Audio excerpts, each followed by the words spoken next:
As crianças hoje têm mais liberdade ou elas têm mais exposição? Esta é uma pergunta muito difícil de responder. Eu penso que elas são mais expostas, até mesmo sem a autorização delas. Esse é um aspecto bem importante. A gente fala sobre os direitos das crianças, direito de imagem, né?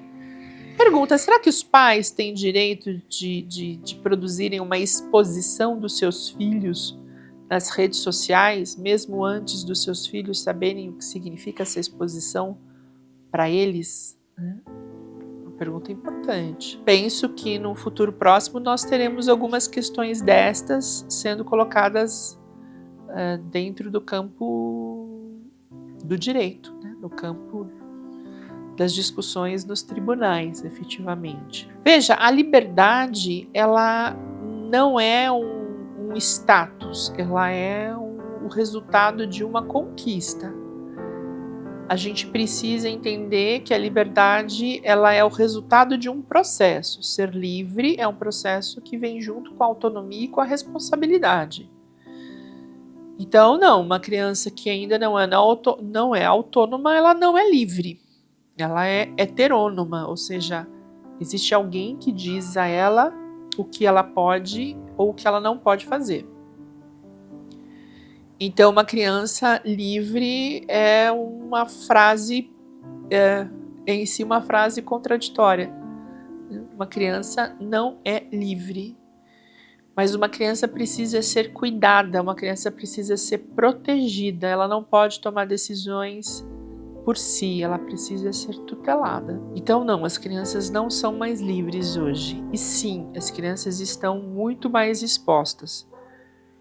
Existem pais que enxergam nos seus filhos investimento e que enxergam na atuação dos seus filhos uma possibilidade futura de terem uma renda. Crudelíssimo isso, mas é real. Me lembro de uma conversa com uma família uma vez que um pai disse exatamente isso, né? Que ele investia na educação dos seus filhos porque esse era o pacto de que eles no futuro garantiriam a velhice deles, né, dele e da esposa, dentro dos mesmos padrões que ele promoveu para os filhos na infância e na adolescência.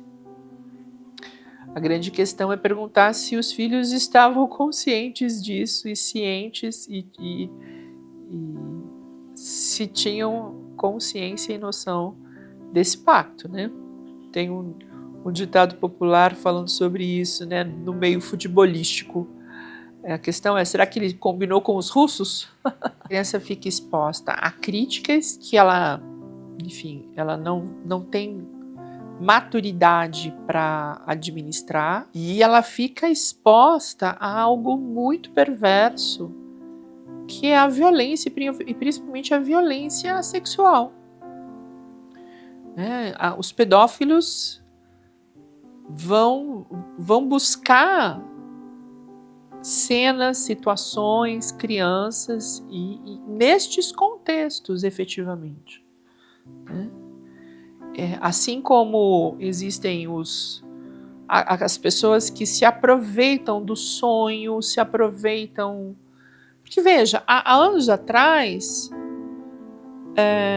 dentro de um país miserável como o nosso, no sentido da distribuição de renda, né? Porque nós somos um país riquíssimo, mas dentro das condições da injustiça social que existe nesse país, uma parte das crianças acredita, os meninos acreditam que eles vão poder ter uma vida diferente se eles forem jogadores de futebol. E nós sabemos que para cada Neymar, quantos milhares de meninos vão ter que colocar esse sonho num outro lugar e viverem com a dor e viverem com a frustração de não conquistarem esse sonho. Para um país como as Gisele Bündchen, né? Só existe uma Gisele Bündchen, assim como só existe um Neymar. Para centenas de milhares de meninas e meninos tendo essa expectativa da riqueza para serem alguém, para terem visibilidade. São modelos muito muito questionáveis de futuro, né? Há tempos atrás a gente falava sobre os modelos, hoje são os influencers, né? São as pessoas que têm visibilidade, enfim, e que operam nesse universo dos likes e de estarem dentro desse contexto midiático. E não é hipocrisia falar sobre isso estando neste universo, né? Mas é entender que a internet, ela funciona como um macrocosmo daquilo que a gente vivencia dentro de outros cenários. Vamos pensar numa floresta, né? Numa floresta tem uma série de formas de vida diferentes, algumas mais abundantes, outras menos abundantes, mas existe um macrocosmo dentro dessa floresta, né? Então, é interessante a gente pensar na diversidade que precisa existir na internet, nas redes sociais. E essa diversidade, ela só acontece se as pessoas construírem um caminho de autenticidade. Se todo mundo repetir coisas, né, e ficarem apenas atrás do viral, nada muito consolidado vai se dar, né? Então vamos pensar naquilo que é raro, naquilo que faz parte de um mundo mais reduzido ou de uma possibilidade menor de visualização, mas ele está ali, né? Ele vive, ele tem a sua importância, ele tem o seu lugar.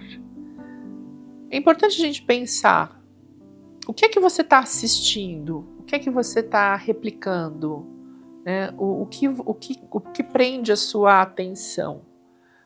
Você está observando e se observando. Existem pessoas, e é claro que os algoritmos vão fazer esse tipo de mecanismo, os algoritmos vão ler onde é que a nossa atenção está mais focada e vai nos oferecer mais do mesmo. A pergunta é, eu quero o mesmo? Eu vou assistir as mesmas coisas? Eu vou ouvir as mesmas coisas? Então, o problema não está do outro lado da tela. O problema está naquilo que nos mobiliza. Você tem se observado? Você tem observado quais são os seus estímulos? Você tem observado quais são as imagens que têm obtido a sua atenção? É isso que você quer continuar a ver? É isso que você quer continuar a vibrar? É isso que você quer continuar a reproduzir?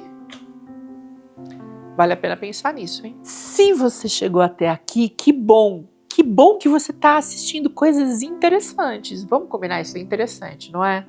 Então, clica lá no sininho, compartilhe esse vídeo, se inscreva no canal. Vem fazer parte dessa conversa boa. Até mais!